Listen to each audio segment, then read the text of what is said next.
permite, daremos inicio a este que es el primer congreso en temáticas de criminología organizado por Proyecto Grado Cero.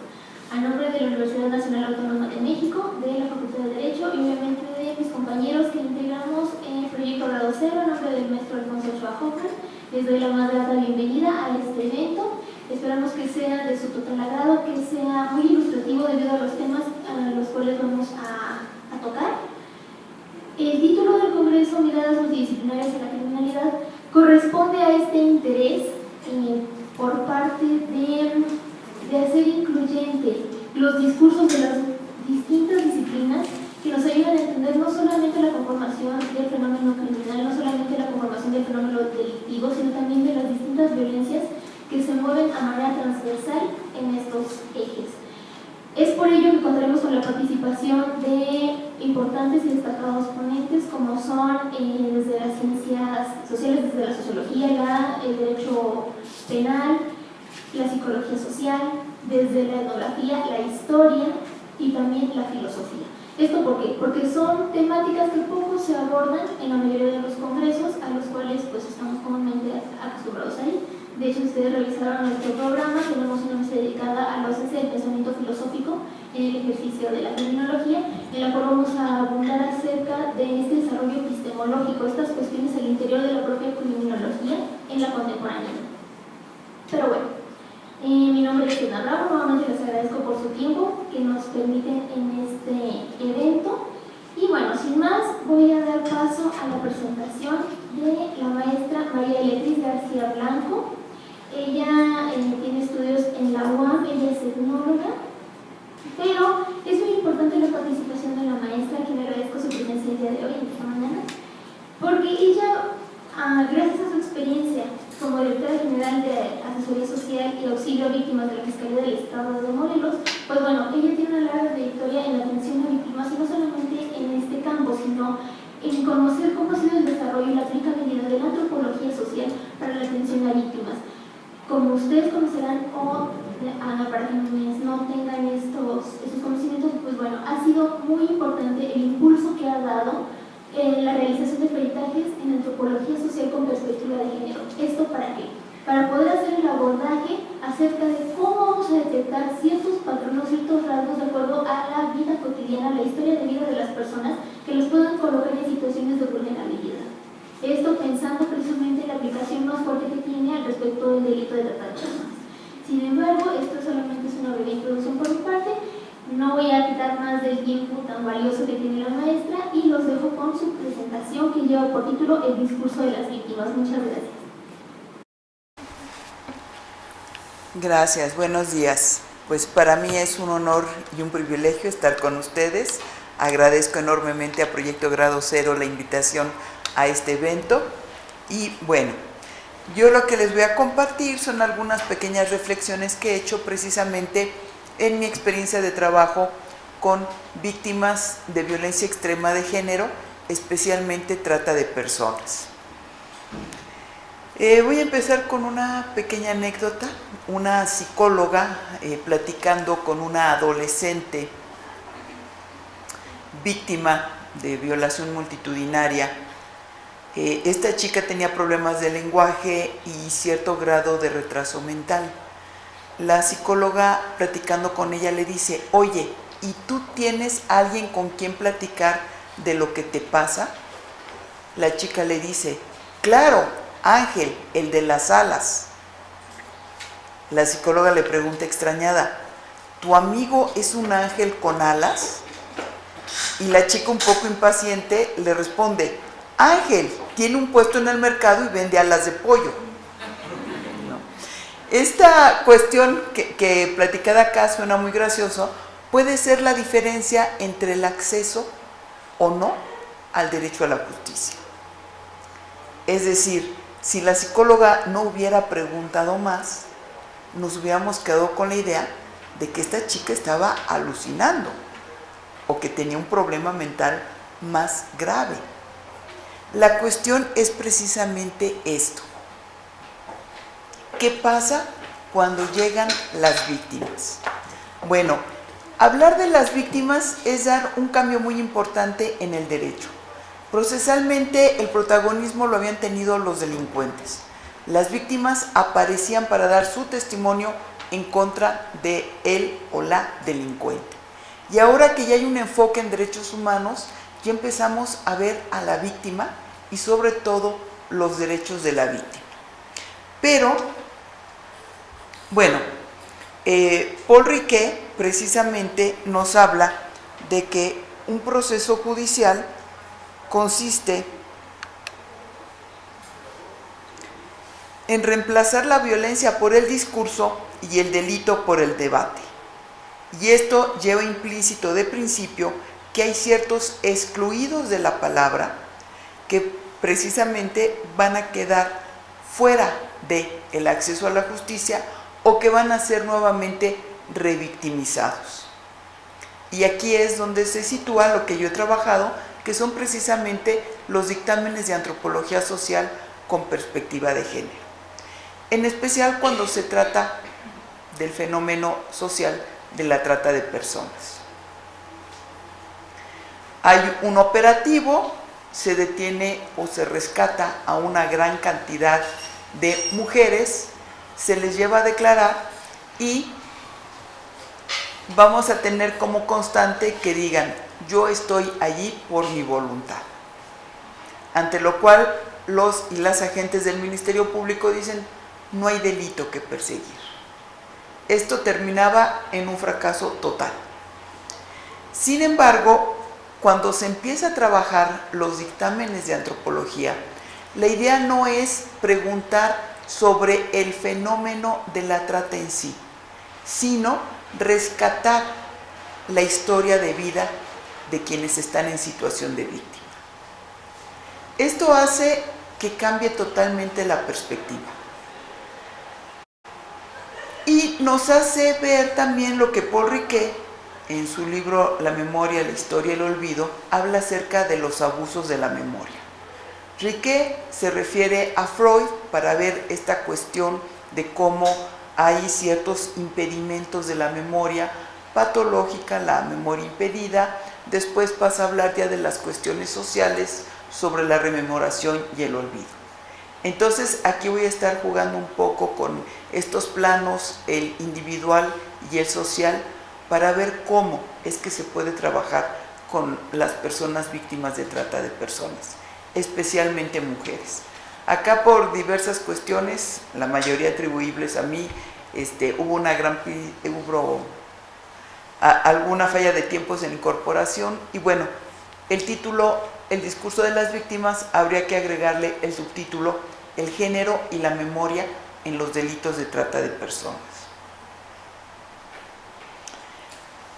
Este primer discurso, yo estoy aquí por mi gusto, es en lo que yo trabajo, no sé hacer otra cosa, así lo decidí yo. Nadie me pide nada por estar en este trabajo, no tengo padrote. Es un primer abuso de la memoria, porque es un discurso impuesto.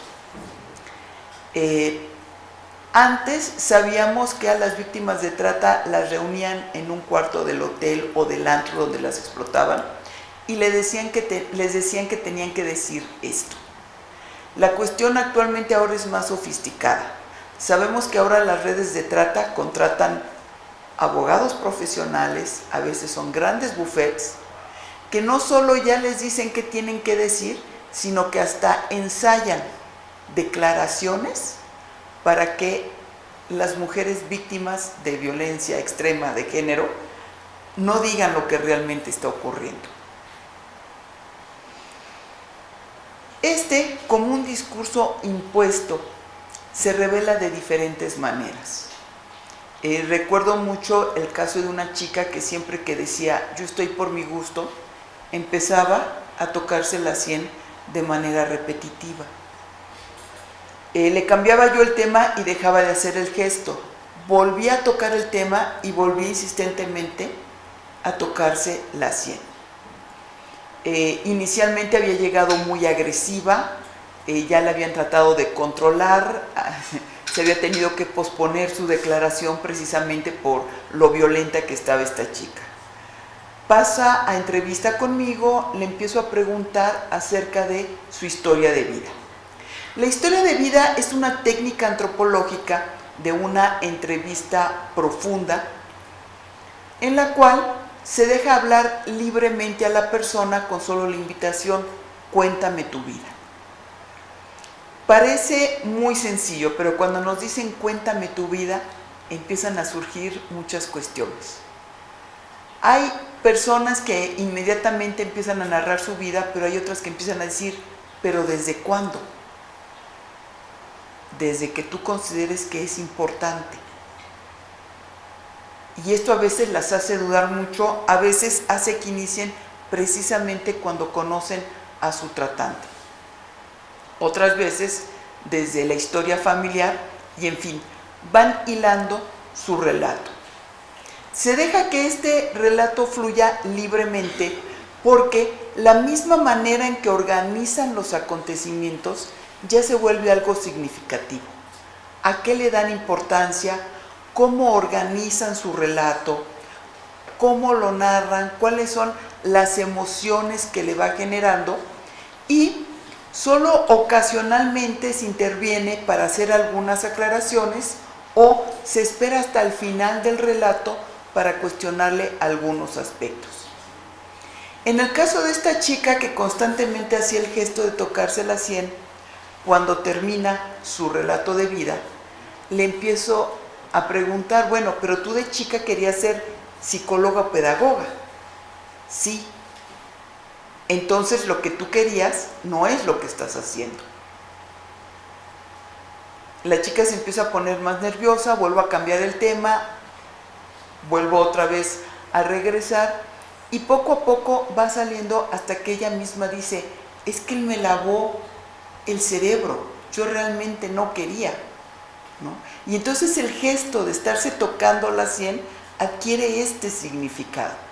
Es decir, ella daba ese discurso impuesto por el tratante, pero ella misma de alguna manera se rebelaba a este discurso que le habían impuesto. Como hay muchas situaciones que nos permitirían ver que este discurso es falso. Y la pregunta entonces es: ¿por qué no es tan visible en el momento? Pues esto tiene que ver ya con el problema más grave de la trata de personas. La trata de personas se sigue viendo como un delito, es decir, hay un culpable, hay víctimas. Y nos falta ver esta otra dimensión. La trata de personas es un fenómeno social. Como yo les digo, el problema no es que haya tratantes. El problema más grave es que haya cientos de personas dispuestas a violar mujeres e incluso niñas. Por desgracia, tenemos desde bebés de 6 meses a cambio de un pago. Clientes que cuando se les detiene teniendo relaciones sexuales con niñas de 12 años y se les pregunta por qué, dicen: no me di cuenta, creí que era mayor de edad. Hasta hace poco se les dejaba en libertad, ahora ya con la nueva ley de trata ya también se les finca responsabilidad. Pero ese es el mayor problema. Podemos detener a unos tratantes, pero la cantidad de clientes dispuestos a seguir reproduciendo esto es impresionante. Y entonces ya tenemos que empezar a hablar de un fenómeno social, donde las personas somos vistas como mercancías que pueden ser intercambiadas. A mí me preocupa enormemente que desde el plano académico, e incluso mujeres, hay quienes hablan de que las mujeres tienen derecho a ejercer la prostitución, que tiene que considerarse un trabajo, que hay que... Desde mi punto de vista, esto no es aceptable, ¿no? O sea, un trabajo es una actividad por la cual sí se recibe un salario, pero la prostitución es la enajenación de la persona, del cuerpo. Y esto lleva a otra cuestión que me he encontrado de manera muy repetitiva. Aun cuando las mujeres dicen, yo estoy aquí por mi gusto, cuando les pregunto, ¿y qué sientes cuando estás con los clientes? Todas de inmediato me dicen, es horrible soportar ese olor, apesta, huelen horrible. Me llama mucho la atención que la memoria se activa a partir del olfato. Preguntando más es porque les pregunto, ¿y tú qué haces cuando estás con los clientes? Cierro los ojos, volteo la cara para no verlos y constantemente dicen, aunque me volteo para otro lado, perdón, no puedo evitar las lágrimas. Entonces, bueno, que de allí digan que están por su gusto, realmente yo no lo puedo aceptar. Entonces, queda el olfato como esta impresión de lo que implica ese acto sexual forzado. Este discurso impuesto que se va develando a través del relato de historia y que es tan fácilmente creído, les decía, ¿por qué es creído? Por todos nuestros estereotipos y prejuicios de género. Para la mayoría de las personas, cuando nos dicen una mujer se dedica a la prostitución porque quiere, porque solo estudió la primaria cuando mucho, porque es pobre, porque viene de una familia recompuesta, porque muchas veces la madre ha tenido 4 o 5 parejas y tiene una cantidad impresionante de hijos e hijas con cada una de estas parejas, pues todos pensamos, es lógico que termine así. Pero no tiene nada de lógico. Son nuestros esquemas que siguen en una tradición androcéntrica, judeocristiana, de que las mujeres somos las malas, las portadoras de la lujuria, de la maldad, y que por eso es posible que se dediquen a esto, sin considerar que eso no es cierto. Es una forma de relación social, política, que tenemos que aprender a deconstruir y construir nuevas formas de igualdad. Pero mientras estemos en ese esquema de que las mujeres pobres, sin escolaridad, tengan como única opción la prostitución, seguimos encerrando socialmente a las víctimas y no les damos oportunidad de salir adelante. Esta cuestión del género es bien importante porque las mismas mujeres se sienten culpables.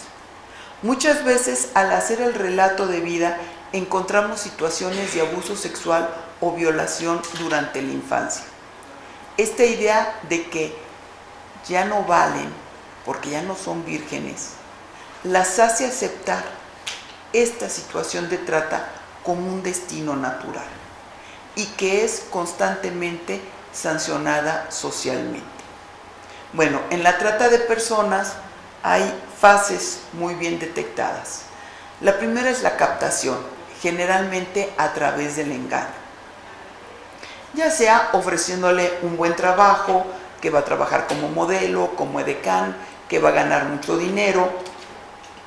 Una forma muy sofisticada es la de enamorarla, incluso los tratantes llegan a casar con ella o viven con ella.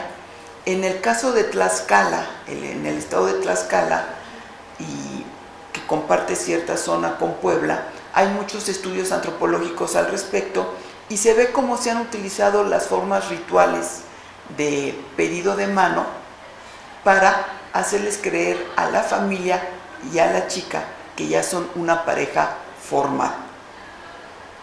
Después del enamoramiento o la boda, durante un tiempo todo es felicidad, es una verdadera luna de miel, hasta que llega un momento en que la pareja llega muy angustiada, hace toda una dramatización diciendo que le está yendo muy mal, que está endeudado, que lo está buscando el crimen organizado y que la única manera de salir adelante es que ella lo ayude trabajando. La mujer acepta, finalmente es su pareja y quiere ayudar. Pregunta en qué va a trabajar, él le dice, no te preocupes, ya está todo arreglado. Generalmente en ese momento se da el transporte, el llevar a la chica a otro lugar que no conozca. Allí se le va a entregar a otra mujer que le va a enseñar cómo vestirse, cómo maquillarse, qué es lo que va a hacer y cuánto va a cobrar. Las chicas, las mujeres suelen rebelarse en ese momento. Algunas veces se les amenaza con daño a su familia. Si son madres solteras, se les retiene a los hijos y las hijas y les dicen que nunca van a volver a ver a sus hijos e hijas, o en ese momento les dan golpizas brutales. Hay otros casos también en que las encierran sin agua y sin comida hasta que aceptan finalmente empezar a trabajar en la prostitución. Siempre son lugares ajenos para crear esta situación de aislamiento social. No tiene a quién pedir ayuda, no conoce gente, no conoce las autoridades, y acá viene una situación bastante terrible. La corrupción que hay por parte de algunas autoridades. A veces al preguntarle a las chicas, ¿por qué no escapaste? ¿Por qué no huiste? ¿Por qué no pediste ayuda? Dicen, y con muchísima amargura, ¿a quién? ¿Al policía que iba a rentarme? Y otra chica decía, estábamos paradas ahí en la calle, en la Merced, y nada más de ver la cara de asco con que me veían las personas, yo no quería hablar con nadie. Es nuevamente esta violencia de género en la cual a la víctima la convertimos en culpable, como ya habían señalado anteriormente, ¿no? En una violación sexual resulta que la víctima se convierte en la culpable. En los delitos de trata de personas vuelve a repetirse esta situación totalmente injusta. A partir de allí, las mujeres empiezan a elaborar toda una autojustificación. Es por ser mujer, es la cruz que nos toca cargar, así es la vida de pareja. Sienten una vergüenza enorme, no hablan de esto con nadie, lo mantienen oculto. Ocasionalmente sus tratantes las dejan hablar con su familia de origen o irlos a visitar para que crean que todo está bien. Las llamadas son supervisadas, en las visitas van acompañadas de los tratantes, precisamente para evitar que digan algo. Les decía que cuando son madres solteras se les retiene a los hijos y las hijas. Otras veces se les embaraza a propósito para poder retenerles a este hijo o hija y seguirlas manteniendo dentro de la prostitución. Como ustedes saben, las redes de trata en México actúan a nivel internacional. Después de un tiempo de estar a nivel nacional, las empiezan a mandar a Estados Unidos, Europa, Asia. Es los lugares donde más se han reportado que existen víctimas de origen mexicano.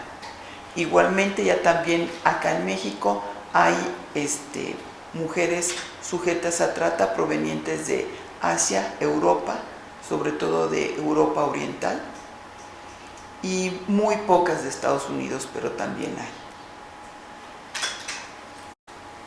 Una vez, se da el sometimiento a través de las amenazas, la violencia física, la violencia psicológica.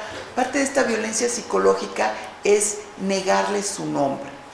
Las chicas se les obliga a adoptar otro nombre mientras trabajan en los antros, en los hoteles, y de esta manera se les niega su derecho a una identidad y a una historia personal propia. Se van despersonalizando, se van convirtiendo en esta mercancía que llegan a tener a veces hasta 30 clientes diarios. cuando están durante su menstruación se les obliga a introducirse esponjas, a veces con vinagre, para que sigan dando servicio. Una chica que estuvo muy grave decía, es que me introdujeron la esponja, me obligaron a tener relaciones sexuales y después no pudimos retirar la esponja durante 2 días.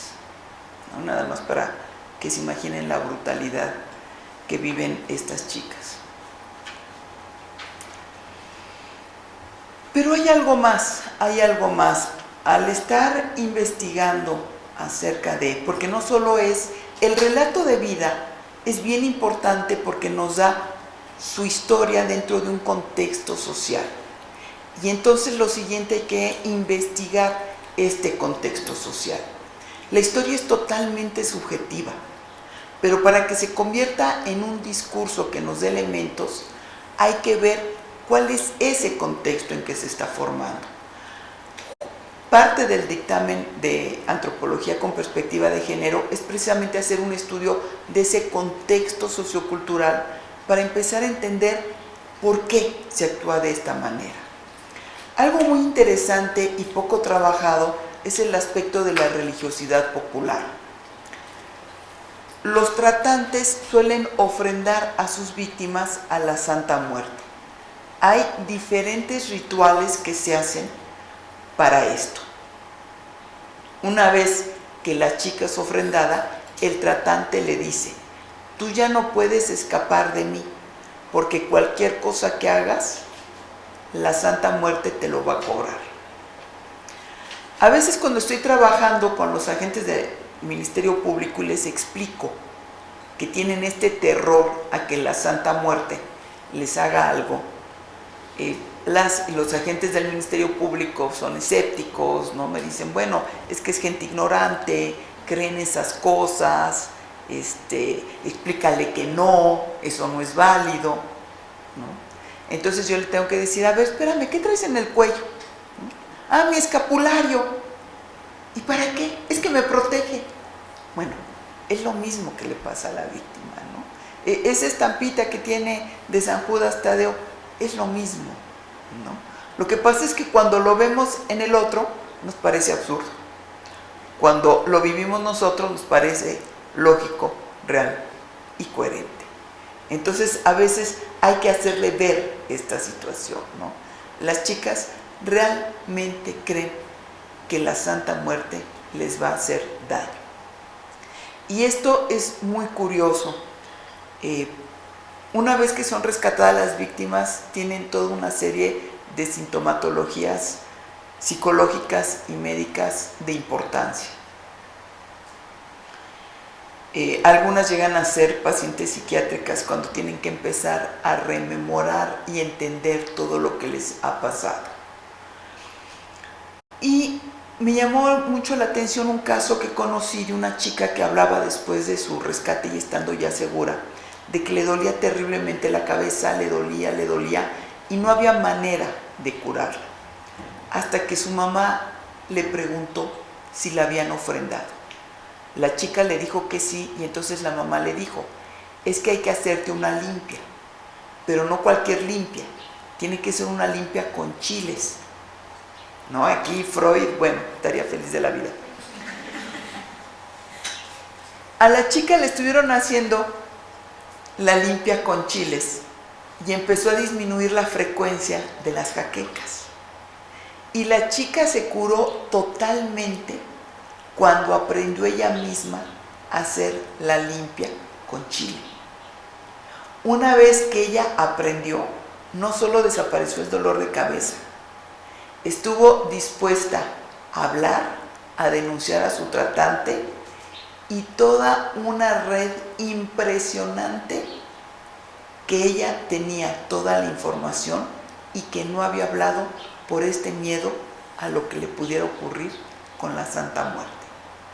No solo eso, posteriormente en el lugar donde estaba, cuando llegaban otras mujeres víctimas, ella se ofrecía a curarlas con esta limpia de chile, ¿no? Más todavía es cuando vemos los poblados de donde provienen. Entonces, por ejemplo,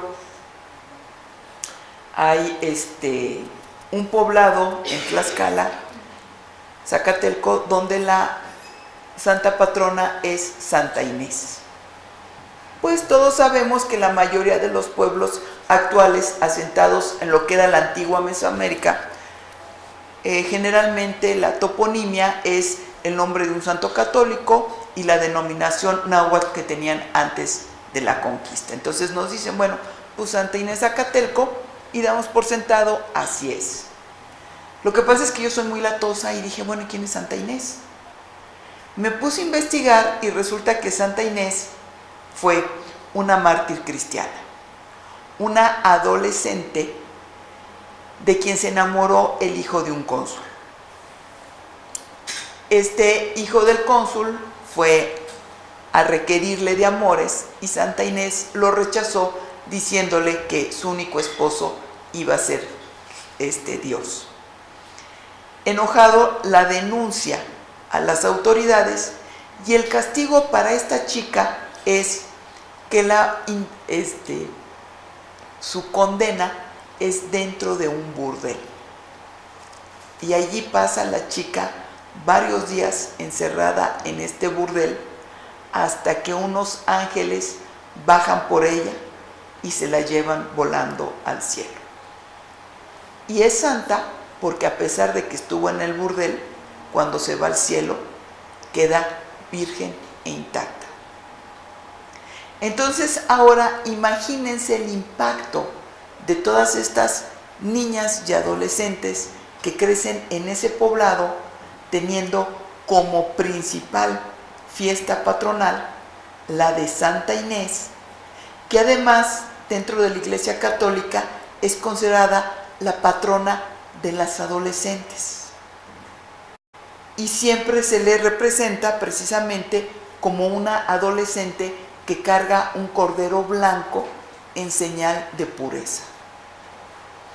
Entonces, bueno, es fácil entender cómo esta constante repetición ceremonial las hace creer que realmente, si lo hacen por su pareja o por su familia, finalmente no es tan grave y finalmente quedan puras.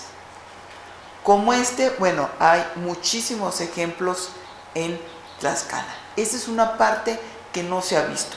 La manera en que la religiosidad popular influye en los delitos de trata de personas y que es necesario investigar aún más y que es posible utilizando el relato de vida, el estudio del contexto sociocultural y sobre todo la perspectiva de género.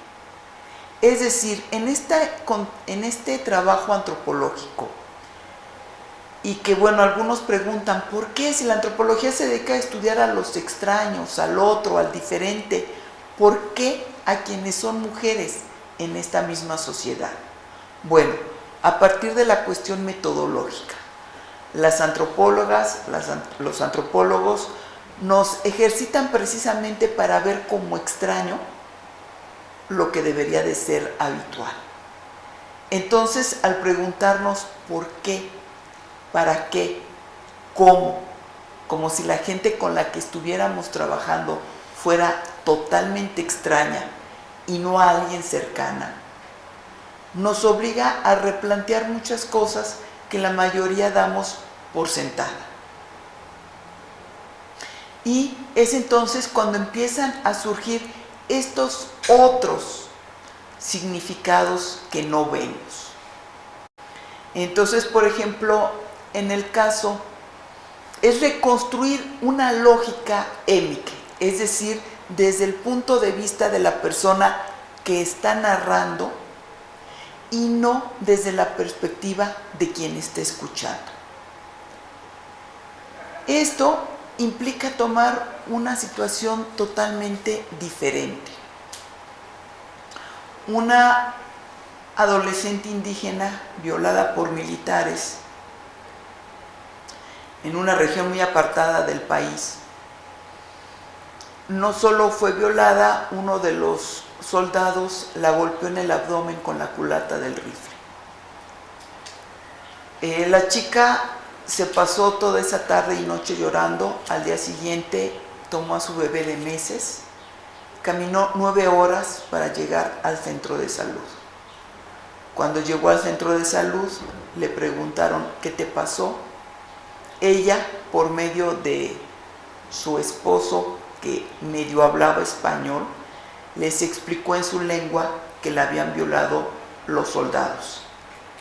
El doctor le dijo: no, si es con el ejército ya no me meto en problemas, no te puedo atender, ya no hay fichas. La chica tuvo que caminar otras 4 horas para llegar a un hospital general en la ciudad más próxima.